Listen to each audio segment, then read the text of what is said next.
Hello everyone, welcome to NEET Crackers Tamil. நான் Kishore, third MBBS government Tiruvannamalai medical college.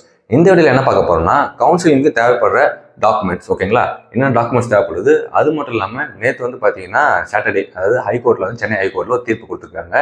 NEET exam date ரிசல்ட்டை வந்து தற்காலிகமாக stop பண்ணி வைங்க, ரிசல்ட் அவுட் பண்ணக்கூடாதுன்ற மாதிரி. ஏன்னு வந்து பார்த்தீங்கன்னா அடையாரில் இருக்க ஒரு நீட் எக்ஸாம் சென்டர் ஸ்கூலில் நீட் எக்ஸாம் டே அன்னைக்கு மழை பெஞ்ச காரணமாக பவர் கட் பண்ணியிருக்காங்க. அந்த பவர் கட் பண்ண மோர் தென் 1 ஹவருக்கு மேலே பவர் கட் பண்ணதுனால ஸ்டூடெண்ட்ஸ் வந்து எங்களால் போதிய லைட் வெளிச்சம் இல்லை, சஃபிஷியண்ட்டாக இல்லைன்னு சொல்லிட்டு கம்ப்ளைண்ட் பண்ணியிருக்காங்க. அது மட்டும் இல்லாமல் மழை நீரும் கிளாஸ் ரூம்குள்ளே வந்திருக்கு. ஸோ எங்களுக்கு வேறு ஹாலில் உட்காந்து எழுத சொன்னாங்க. ஸோ இந்த பிட்வீனில் போனோம், அதுக்கு எக்ஸ்ட்ரா டைம் நாங்கள் கொடுக்கலன்ற மாதிரி 13 ஸ்டூடெண்ட்ஸ் வந்து இந்த மாதிரி ஒரு கேஸ் ஃபைல் பண்ணியிருக்காங்க.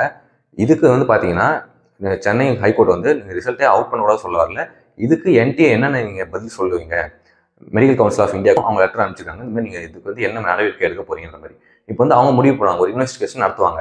எவ்வளோ நேரம் பவர் கட் ஆயிருக்கு, பவர் கட் ஆனது உண்மையா, தண்ணி உள்ள வந்துச்சு, அந்த மாதிரி இன்வெஸ்டிகேஷன் பண்ணி நீட் எக்ஸாம் அவங்க ரீ எக்ஸாம் வைக்கலாமா, இல்லைனா வேற எதாவது போனஸ் மார்க் கொடுக்கலான்ற மாதிரி அவங்க யோசிச்சு சொல்லுவாங்க. இதுக்கான வந்து தீர்ப்பு வந்து பார்த்தீங்கன்னா ஜூன் 2க்கு வந்து ஒத்தி வச்சிருக்காங்க. ஸோ அன்றைக்கி தான் நமக்கு என்ன நடக்கும் போது தெரிய வரும். ஸோ இந்த ஸ்டூடெண்ட்ஸ் வந்து பார்த்தீங்கன்னா என்ன சொல்லுவாருன்னா, நீங்கள் ஒரு பிளான் பியும் வச்சுக்கணும். நமக்கு ரீ எக்ஸாம் தான் வந்துருவோன்ற மாதிரி நீங்கள் இருந்துடக்கூடாது.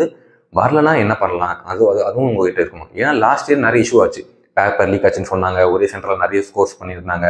ஸோ அதெல்லாம் நடந்ததுக்கப்புறம் இந்த ரீ எக்ஸாம்ஸும் அவங்க கண்டக்ட் பண்ணலை. ஸோ இந்த பண்ணலைன்னு சொல்ல முடியாது, மேபி பண்ணால் நல்லது, பண்ணலாம் என்ன பண்ணலாம்ன்ற ஒரு பிளான் பியும் நீங்கள் வச்சுக்கணும். ஓகேங்களா, இப்போ வந்து நம்ம என்னென்ன டாக்குமெண்ட்ஸ் ரெக்வயர்டுன்னு சொல்லிட்டு அதை பற்றி பார்க்கலாம்.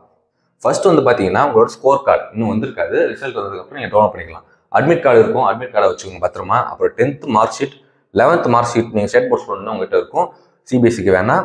12th வந்து பார்த்தீங்கன்னா 12th mark sheet CBSE board 2 பேர் இருக்கும். அப்புறம் டிசியும். ஓகேங்களா, அப்புறம் 6th to 12th நீங்கள் படித்த ஸ்கூலோட போனஃபைட் சர்டிஃபிகேட். இங்கே வந்து பார்த்தீங்கன்னா நீங்கள் 6th ஒரு ஸ்கூலு, 7th to 10th நான் ஒரு ஸ்கூலில் படித்தேன், 11th 12th ஒரு ஸ்கூலில் படித்தாலும் நீங்கள் 3 ஸ்கூல்லையும் போய் உங்கள் போனஃபைட் சர்டிஃபிகேட் நீங்கள் வாங்கணும். ஓகேங்களா, நான் படித்த ஸ்கூலில் ரொம்ப தூரமாக இருக்குது ப்ரோ அப்படின்னு சொன்னீங்கன்னா அங்கே நீங்கள் போய் வாங்கிறது முன்னாடி ஒன்ஸ் கால் பண்ணிட்டு போயிடுங்க, பிரின்சிபல்லாம் அவைலபிளாக இருப்பாங்கன்னு சொல்லிட்டு கேட்டுட்டு போயிட்டு வாங்கிட்டு வந்துடுங்க. அதுக்கப்புறமா கம்யூனிட்டி சர்டிஃபிகேட். ஓகேங்களா, கம்யூனிட்டி சர்டிஃபிகேட் வந்து எல்லாமே எலக்ட்ரானிக் மாறிடுச்சு, இன்னும் எலக்ட்ரானிக் அதாவது இ சர்டிஃபிகேட் சொல்லுவாங்க, அதெல்லாம் வச்சுருப்பீங்க, இல்லைனா அப்ளை பண்ணி அதை வாங்கிக்கோங்க. அப்புறம் நேட்டிவிட்டி சர்டிஃபிகேட் தேவைப்படும். அப்புறம் பர்த் சர்டிஃபிகேட், உங்கள் டேட்லாம் கரெக்டாக இருக்குன்னு பார்த்துக்கோங்க. அப்புறம் பேரண்டோட கம்யூனிட்டி சர்டிஃபிகேட் 2 பேரும் வச்சுக்கோங்க. கவுன்சிலிங் யாரும் ஒருத்தர் தான் கேட்க போகிறாங்க, அதை சப்மிட் பண்ணிக்கலாம். அப்புறம் பார்த்தீங்கன்னா நீங்கள் ஃபர்ஸ்ட் கிராஜுவேட் ஸ்டூடெண்ட்டாக இருந்தீங்க உங்கள் ஃபேமிலினா ஃபர்ஸ்ட் கிராஜுவேட் சர்டிஃபிகேட் வாங்கி வச்சுக்கோங்க. அதுக்கப்புறமா 7.5% கேட்டகரி ஸ்டூடெண்ட்ஸ்க்கு, கவர்மெண்ட் ஸ்கூல் ஸ்டூடெண்ட்ஸ்க்கு 7.5 சர்டிஃபிகேட் ஒன்று இருக்கும். அது வந்து பார்த்தீங்கன்னா ஹெச்எம் மூலியமாக நீங்கள் சிஓ ஆஃபீஸில் நீங்கள் அப்ளை பண்ணி வாங்கிக்கலாம். அப்புறமா இன்கம் சர்டிஃபிகேட். எதுக்காக இன்கம் சர்டிஃபிகேட் பார்த்தீங்கன்னா நீங்கள் ஆல் இண்டியாவில் கோட்டாவில் அப்ளை பண்ணுறதுக்கு உங்களுக்கு ஓபிசி சர்டிஃபிகேட் தேவைப்படும். அந்த ஓபிசி அப்ளை பண்ணுறதுக்கு உங்களுக்கு இன்கம் சர்டிஃபிகேட் தேவைப்படும். அது மட்டும் இல்லாமல் நீங்கள் ஸ்காலர்ஷிப் கேட்டகரியில் வர ஸ்டூடெண்ட்டாக இருந்தீங்கன்னா உங்களுக்கும் இன்கம் சர்டிஃபிகேட் தேவைப்படும். ஓகேங்களா, எல்லாரும் இன்கம் சர்டிஃபிகேட் வாங்கி வச்சுக்கிறது நல்லது தான். ஓபிசி பற்றி சொல்லணும்னா, ஓபிசி வந்து இப்போ நீங்கள் முன்னாடி வாங்கியிருந்தீங்க, ஜனவரி பிப்ரவரி வாங்கியிருந்தாலும் மார்ச் மாதம் அது எக்ஸ்பைர் ஆகிட்டு இருக்குங்க. இப்போ வந்து நீங்கள் புதுசாக நீங்கள் அப்ளை பண்ணணும். ஓகேங்களா, ஆல் இண்டியாவில் பார்ட்டிசிபேட் பண்ண போகிறன்ற பட்சத்தில் நீங்கள் ஓபிசி உங்களுக்கு தேவைப்படும். தமிழ்நாடு ஸ்டேட் கவுன்சிலுக்கு ஓபிசி கேட்க மாட்டாங்க. அப்படியே மைனாரிட்டி சர்டிஃபிகேட், நீங்கள் மைனாரிட்டி கேட்டகரி சேர்ந்தவங்க இருந்தீங்கன்னா உங்களோட மைனாரிட்டி சர்டிஃபிகேட் நீங்கள் வாங்கி வச்சுக்கலாம். அப்புறம் ex service man, sports quota, physically challenge and IRT ward ஸ்டூடெண்ட்ஸ்க்கு அவங்களுக்கான தனிப்பட்ட சர்டிஃபிகேட்ஸை நீங்கள் எலிஜிபிளாக இருந்தால் வாங்கி வச்சுக்கலாம். அப்புறம் உங்களோட ஃபோட்டோ, இது என்ன ஃபோன் பார்த்தீங்கன்னா நீங்கள் அப்ளிகேஷன் அப்லோட் பண்ணியிருப்பீங்களா, அதே பாஸ்போர்ட் சைஸ் ஃபோட்டோ ஒரு 10 காப்பி கிட்டே எடுத்து வச்சுக்கோங்க. ஏன்னா நீங்கள் காலேஜ் போய் நீங்கள் சேரும் போதே உங்களுக்கு ஒரு 6 to 8 காப்பீஸ் கேட்பாங்க, உங்களை ஒட்ட சொல்லுவாங்க. ஸோ ஒரு 12 காப்பி கிட்டே எடுத்து வச்சிட்டிங்கன்னா நல்லது தான். அப்புறம் ஆதார் கார்டு, முக்கியமாக நேம் சேஞ்செல்லாம் பண்ணியிருப்பீங்க, இன்னும் எதாவது அட்ரஸில் தப்பு இருக்குது, ஃபோன் நம்பர் தப்பு இருக்குது, சேஞ்ச் பண்ணணும்னா எல்லாத்தையுமே இப்போ சேஞ்ச் பண்ணி வச்சுக்கோங்க. அப்புறம் இந்த எக்ஸ்ட்ரா ப்ரூஃப் என்னென்னு வந்து பார்த்தீங்கன்னா, உங்களுக்கு அப்ளை பண்ணும்போது உங்கள் பேரண்ட்ஸோட இன்னொரு ஐடென்டிட்டி கேட்பாங்க ஆதார் தவிர. ஸோ நீங்கள் வந்து அப்போது உங்களோட ரேஷன் கார்டு அப்லோட் பண்ணலாம், உங்கள் அப்பா உங்கள் ஃபேமிலியோட, இல்லைன்னா லைசன்ஸ் அப்ளை பண்ணலாம். ஸோ அந்த மாதிரி ஒரு எக்ஸ்ட்ரா ஒரு ப்ரூஃப் ரெடி பண்ணி வச்சுக்கணும். இதை தவிர்த்து வேறு என்ன பார்த்தீங்கன்னா, இது ஸ்க்ரீன்ஷாட் எடுத்து வச்சுக்கோங்க. இது எல்லாமே வந்து பார்த்தீங்கன்னா உங்ககிட்ட ஒரிஜினல் இருக்கணுங்க. ஏன்னா காலேஜுக்கு நீங்கள் உங்களோட அலாட்மெண்ட் வந்ததுக்கப்புறமா காலேஜில் போகிறப்போ உங்கள் ஒரிஜினல்ஸ் கேட்பாங்க, ப்ளஸ் ஒரு 3 sets ஆஃப் ஜெராக்ஸும் கேட்பாங்க. சம் காலேஜஸில் வந்து பார்த்தீங்கன்னா நீங்கள் இது எல்லாத்தையுமே சாஃப்ட் காப்பியாக ஒரு பென்ட்ரைவில் காப்பி பண்ணி கொடுங்கன்னு சொல்லுவாங்க. ஸோ நீங்கள் எல்லாமே ஒரு பிடிஎஃப் ஃபார்மேட்லையும் ரெடி பண்ணி வச்சுக்கோங்க. அதை வந்து ஒரு பென்ட்ரைவில் காப்பி பண்ணி வச்சுக்கோங்க. சம்டைம்ஸ் பென்ட்ரைவ் சிடி கூட கேட்குறாங்க. ஸோ நீங்கள் ஒரு பிடிஎஃப் ஃபைலை ரெடி பண்ணி வச்சுக்கோங்க. அவங்க கேட்டாங்கன்னா அது காப்பி பண்ணி கொடுத்துலாம். இப்போ எங்கள் காலேஜ்லாம் கேட்கல, ஆனால் சம் காலேஜில் கேட்டாங்க.